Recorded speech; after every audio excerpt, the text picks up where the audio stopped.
And today I'm going to be showing you how to identify and grab a font that you might like on a website that you see. I'm interested in this particular font here. So how do I find out which font that is without sort of trying to go through all the fonts and try and picking one, only to find that I may not even have it? A really easy way to do this is if you go to the website fount.artequalswork.com and go down to around about the third or half of the page, depending on your browser, and drag this little fount button up into your bookmarks bar. It's basically all you need to do. Now, you can close that tab, you won't need that anymore. Now, to identify any of these fonts, I can just simply click on that fount button. Now the pointer's turned into a crosshair. I can go over a particular font that I like and click it, and it tells me that it's the Oswald font, the size, the weight, and the style. Down here, click again, and it's the Lato font.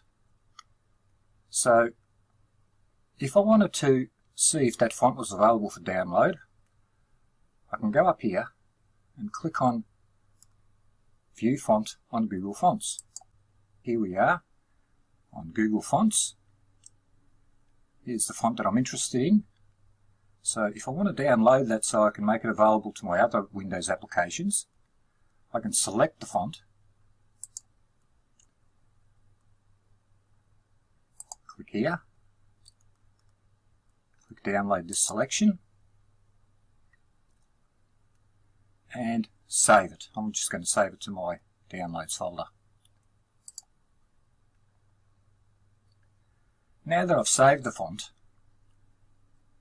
minimize this, open up Windows Explorer, go to my downloads folder, and double click that lato.zip file. We'll click on the first one, hold the shift key down, click on the last one, right click and copy.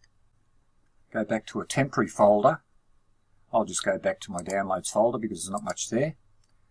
Right click and paste, and that's extracted the fonts from the zip file.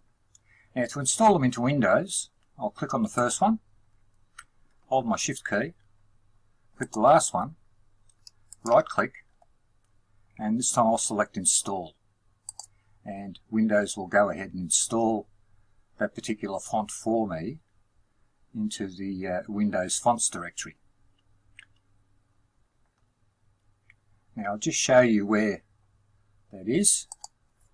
If we go to C:/Windows/fonts, you can see that Lato should be available to us now, and there it is there. Lato and Lato hairline. Okay, now if we would open Microsoft Word, now there's a couple of things you might want to remember if you download fonts using this method. If you were to save this document and send it to somebody that doesn't have this font installed on their system, it's not going to look as you intended. So what you want to do is before you save, click on File, Options, Save, and down here embed fonts in the file. And just to make sure that we're not going to include all the fonts, embed only the characters used in the document. Best for reducing file size. Click OK. Now we can go File, Save As, and save it to wherever we want to save it, and the document will now display properly on the person's computer that we're sending it to. The other option, of course, is you can also file attach the font zip file that you've used along with the document, but you don't want to have to do that every time. and people don't really want to go installing fonts just to view a document, so I think this method is best. Okay, I hope you found this helpful, and I'll see you next time.